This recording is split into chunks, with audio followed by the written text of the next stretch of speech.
Chystal sa rok 2017, keď sa na televíznych obrazovkách TV Joj objavil seriál, ktorý zmenil pohľad na slovenské leto. Traja otcovia, dve chalupy a kopa detí. Prázdniny neboli len seriál, bol to fenomén, ktorý trval 4 úspešné sezóny. Ale čas je neúprosný. Z malých detí, ktoré sa báli pavúkov a nevedeli si predstaviť deň bez mobilu, sú dnes dospelí ľudia. Kam zmizli? Čo robia? Čo robia dnes v roku 2026? A zostali v kontakte so svojimi seriálovými otcami? Dnes sa pozrieme na to, ako chutí život po jednej z najväčších televíznych jazd posledného 10-ročia. Začíname najvýznamnejšou Karolína Kubánková, ktorú si všetci pamätáte ako rozkošnú Lily.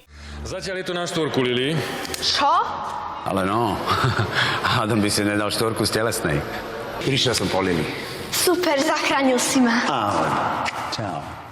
Kým mnohé detské hviezdy po čase zhasnú, Karolína urobila presný opak. Dnes, v roku 2026, je z nej 18-ročná študentka Bratislavského konzervatória. Diváci ju môžu vidieť v dramatických úlohách v nemocnici, kde hrá postavy, ktoré majú od detskej naivity Lily poriadne ďaleko. Áno, má len drobné zranenia, nič sa jej nestalo. No tak potom prečo tu leží, prečo neprepustíte? O 3 týždne má dôležitý zápas, musí trénovať. Chcú si ma tu nechať na noc. Na noc? Ale ja to všetko hravo dobehnem. Moja dcéra je majsterka. Sama priznáva, že prázdniny boli pre ňu školou života, no dnes ju viac láka divadlo a dokonca aj písanie vlastných hier. Markus bol už počas nakrúcania považovaný za veľký talent.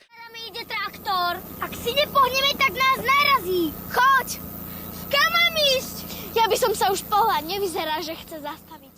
Po prázdninách si dal od televízie miernu pauzu, no herectvo nezavesil na kline. Našiel sa na doskách, ktoré znamenajú svet, v divadle Ludus. Z malého chlapca vyrástol vysoký, charizmatický mladý muž, ktorý sa na miesto slávy na sociálnych sieťach sústredí na štúdium a prácu za kamerou. Prázdniny mu dali základy, na ktorých dnes buduje dospelú kariéru. Adela Hatingová, Samuel Kennedy. Nie však každý chce zostať v žiarile reflektorov. Samuel Kennedy sa venuje štúdiu a športu. Herectvo je pre ňoho už len milou spomienkou.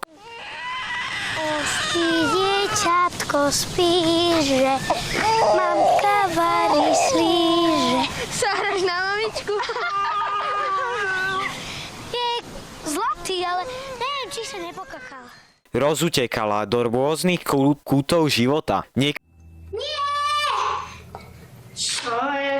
Kde je Julko? Chcela som ho nakrmiť. Ale som sa s ním ani nerozlúčila.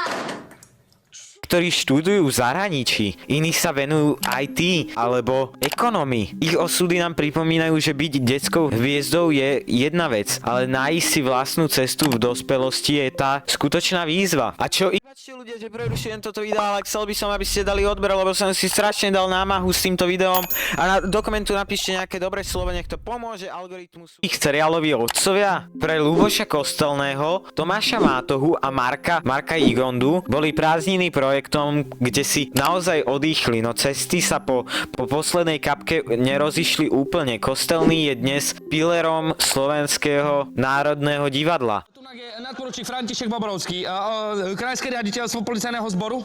Áno, ešte raz meno. Nadporučík František Boborovský. Pár decák na chalupe. Stačí rozdeliť úlohy a veci šlapú sami od seba. Tak. Výchova Lily bude pre teba hračka.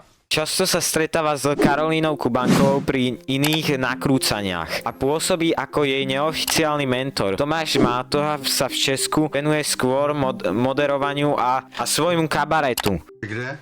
No išiel s ňou. To je hlúp. Co děcka? To je tam nechal samotný? Takže buben ty míchačky slouží jako převodový kolo, jo? Presne tak. Ale, a jak si můžeš být jistý, že se ti to lano z toho nesvleče?